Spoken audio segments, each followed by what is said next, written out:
You know how sometimes you just sort of react without really thinking why? Yeah, definitely. Well, today, we're going to dive into this idea of triggers, these little nudges, I guess, that shape how we think and what we do. Exactly. We're pulling from Marshall Goldsmith's book, Triggers. He argues, that these things are constantly reshaping us. Right. Often totally under the radar, like we're not even aware it's happening. Spot on. And we've been digging into his ideas. It's kind of amazing how much our day-to-day is steered by these cues from our surroundings, but also from inside our own heads. So the mission for this deep dive, then, is to shine a light on these hidden forces for you, the listener. Yeah, basically, to understand how your environment, your own thoughts become these triggers. And maybe more importantly, give you some practical ways to handle them. Think of it as a shortcut, maybe, to getting a handle on this really key part of, well, being human. Precisely, a fast track to understanding. Okay, so let's unpack that first big idea, the power of our environment. It's often underestimated, right? Yeah. Massively. Goldsmith puts it really bluntly. He says, if we do not create and control our environment creates and controls us. Wow. That's pretty strong language. Yeah. What does that actually mean for us day to day? Well, the key thing is realizing how often we're just on autopilot. We like to think we're in charge, making all these independent choices. Sure, we all do. But the reality, our surroundings are constantly whispering instructions, sometimes shouting them. The book calls the environment a nonstop triggering mechanism. Can you give an example? Think about like a grocery store layout. It's not random, right? It's designed to trigger you to buy stuff you didn't even plan on getting. That's the environment pushing your buttons. Okay, so it's more than just, grabbing an extra chocolate bar at the checkout. The source material suggests some environments can actually push us towards, well, things that go against our better judgment. Yeah, and that's where it gets a bit more serious. It is concerning. Well, imagine a workplace culture, maybe, where cutting corners is sort of subtly encouraged to meet crazy deadlines, let's say. Yeah. Over time, people might start to see those compromises as just normal. Their own standards kind of erode bit by bit without them ever making a conscious decision to lower them. The environment just shifted their baseline of what's okay. Exactly. It subtly changed what felt acceptable. Recognizing that kind of pressure, that environmental nudge, is super important. That makes a lot of sense. Okay, another thing that really jumped out at me was this gap.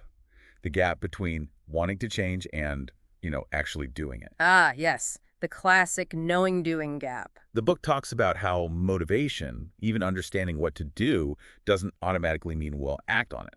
Why is that disconnect so common? That's where inertia comes into play. It's a powerful force. Inertia, like in physics. Kind of, yeah.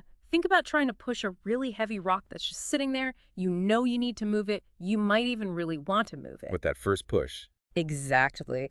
That first push takes serious effort to overcome its, resting state. Changing our habits, especially the ingrained ones, is similar. We get comfortable, even if it's not ideal. Our comfort zones. Right. And breaking out takes real, conscious energy. And it feels like the world isn't exactly helping, is it?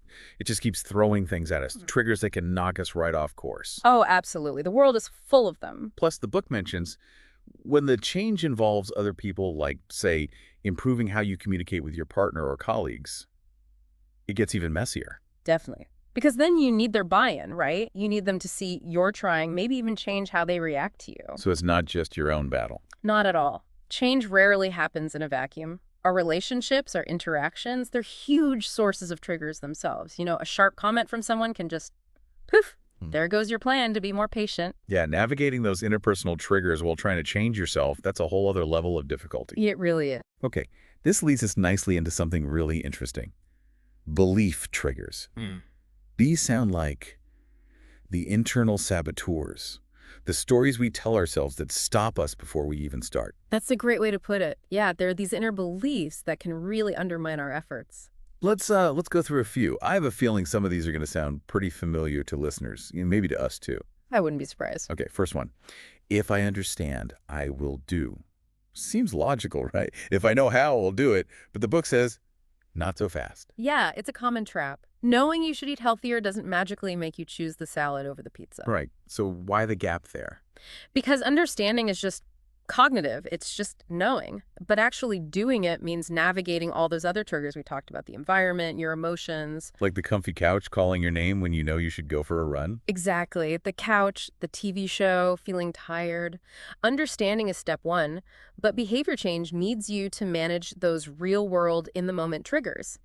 It takes more than just smarts. Okay, next, belief.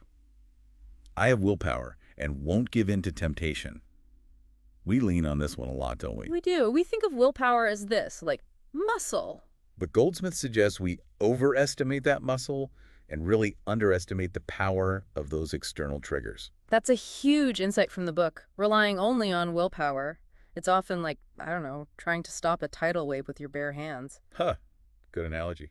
Your environment can be incredibly persuasive. You walk into a bakery smelling fresh bread when you're trying to cut carbs. Game over, potentially? Right. Unless you actively manage that trigger, maybe you don't walk past the bakery, even really strong willpower can just evaporate. Okay, here's one I think we've all used.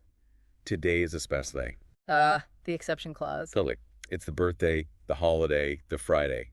Heck, sometimes just Tuesday feels special enough to give ourselves a pass. Happens all the time. But the book warns, if you're serious about change, you can't keep making exceptions, can you? No, because it creates this slippery slope. What starts as a real special occasion can suddenly become, well, any day ending in you. It just eats away at your progress. You got to watch out for making exceptions the new rule. Exactly. Then there's this one. It's a bit deflating.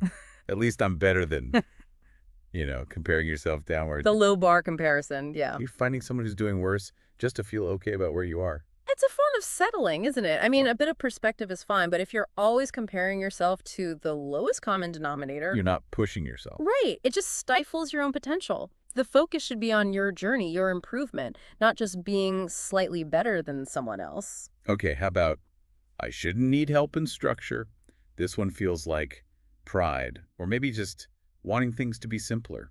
Could be a bit of both. The book talks about this resistance to simplicity, this idea that needing a plan or asking for help is somehow weak. When actually, it's often smart. It shows self-awareness. Structure doesn't hold you back. It can actually free up mental energy. You don't have to constantly figure out the next step. It takes humility, maybe, to accept that help or structure could be beneficial. That's a great point. Humility is key. Then we tell ourselves, I won't get tired and my enthusiasm will not fade. Oh, the eternal optimism trap. Yeah, it's just not realistic, is it? Energy goes up and down, enthusiasm waxes and wanes for any long-term thing. Absolutely. If you expect to be 100% motivated all the time, you're setting yourself up to fail, or at least feel like a failure when you inevitably have an off day.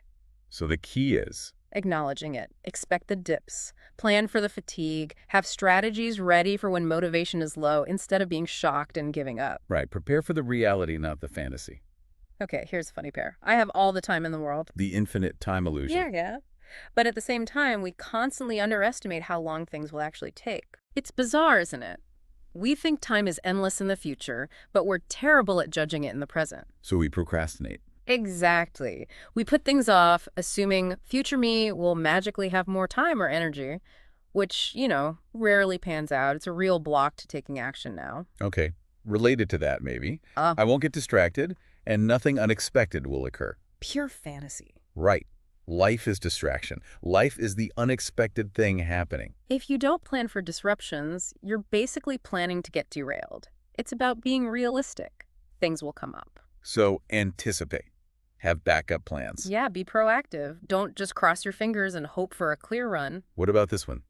An epiphany will suddenly change my life. The big aha moment. The lightning bolt insight. We love that idea, don't we? But the book argues, change rarely sticks just from an epiphany alone. Epiphanies are great starting points. They can give you that initial burst of motivation, that clarity, but you have to do something with it. Precisely. Without the follow-through, the consistent effort to actually integrate that insight into your daily life, the aha just fades away. Okay, and then, my change will be permanent and I will never have to worry again. The set it and forget it approach to self-improvement. If only. The book reminds us gently that positive change needs maintenance, ongoing effort. Like tending a garden. You can't just plant seeds and walk away. That's a perfect analogy. Behavior change needs ongoing attention, watering, weeding. It's not a one-time fix. Another belief. My elimination of old problems will not bring on new problems. This struck me as, well, a bit naive. It often is. Solving one problem can create space for or reveal another one. It's part of growth. Like maybe you become more assertive, which solves one issue, but then you have to learn to navigate occasional disagreements differently. Exactly. Change often means trading one set of challenges for another, hopefully better, set. Expecting a totally problem-free state isn't realistic. It's about learning to handle the new landscape. Then there's the thought. My efforts will be fairly rewarded. This feels tricky. It is, because rewards, especially external ones, are often out of our control. So the book suggests. Focusing on the intrinsic reward, the satisfaction of just getting better, of making the effort. That way, you're not dependent on external validation, which might or might not come. That helps avoid resentment if you don't get the parade you thought you deserved. Exactly. Focus on the process and your own progress.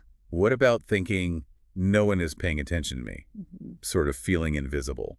The book pushes back on that. It says, actually, people do notice, especially those close to us. So our actions don't happen in a vacuum. Nope. Knowing people see us can actually be a motivator, a source of accountability, too.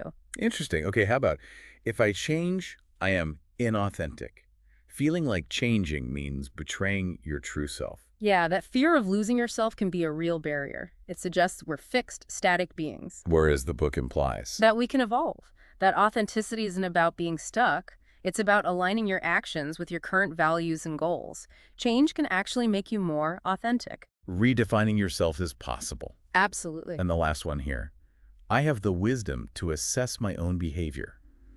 Ouch. Yeah, that one stings a little because the book points out we're often pretty bad at judging ourselves accurately. Our blind spot. Exactly. Our biases, our ego, they get in the way of seeing ourselves clearly. That's why feedback from others, trusted sources, is so vital. We need that external perspective for accurate self-awareness. Definitely. It's hard to read the label from inside the bottle. Wow. Okay, those belief triggers. Yeah. They really expose the internal minefield we sometimes walk through without even knowing it. They really do. It's powerful stuff. So, shifting from the internal beliefs, the book also talks about the different types of behavioral triggers themselves, the actual stimuli. Can you walk us through some of those? Sure. So a behavioral trigger basically is just any stimulus that affects our behavior. Yeah. And Goldsmith categorizes them in a few useful ways. Okay. First, you've got direct versus indirect triggers. A direct one is obvious, immediate. Your phone buzzes, you instantly look. Clear cause and effect. Right.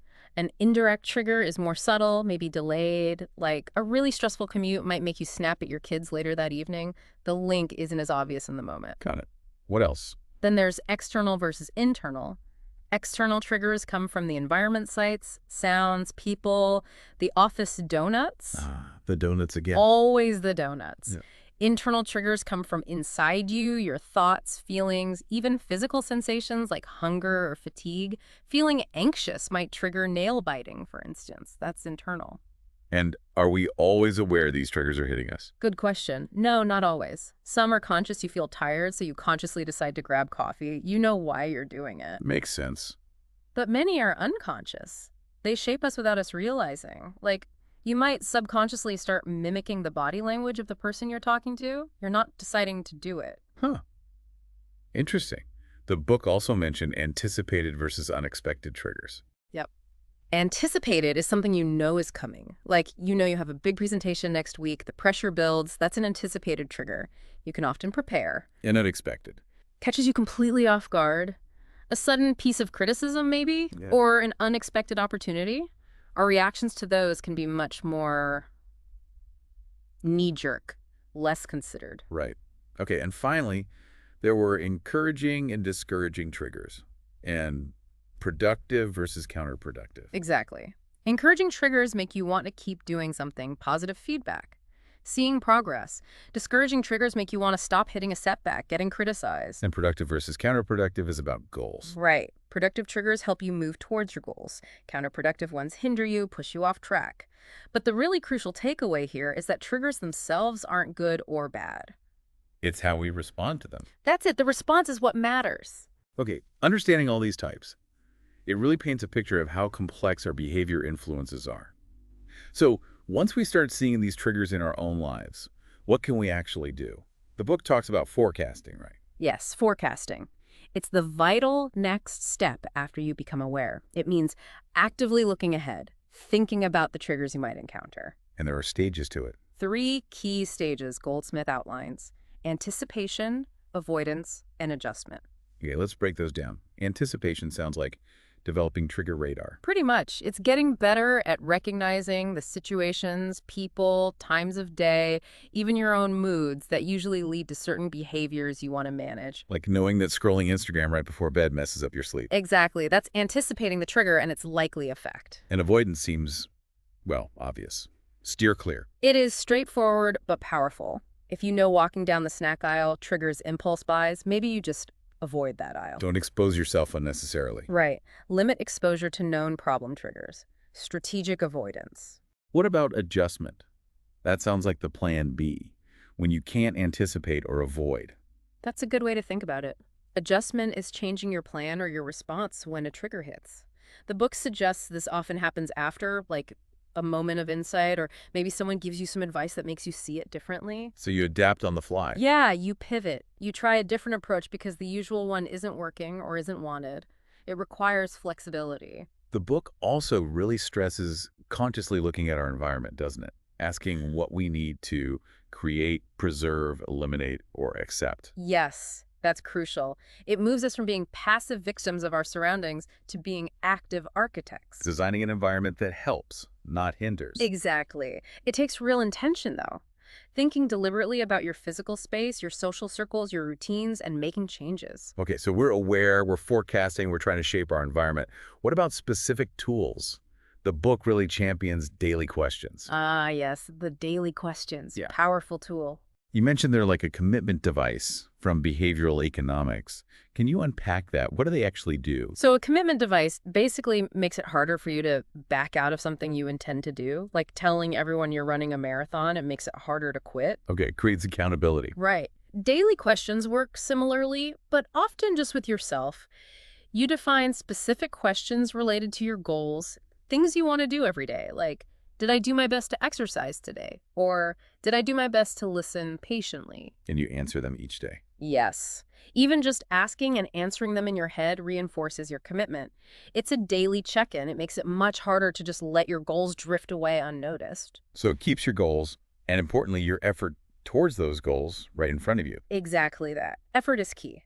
The book also points out they help you focus on the areas where you genuinely need help. You don't ask questions about things you already do perfectly. Right, focus the energy where it's needed. And they break big, scary goals down into tiny, manageable daily chunks. Which feels less overwhelming. Instead of, I need to lose 30 pounds, it's, did I do my best to make healthy food choices today? Precisely. And that focus on daily effort is really interesting. It shifts you away from just obsessing over the final result, which might be far off. And lets you appreciate the process. Yes.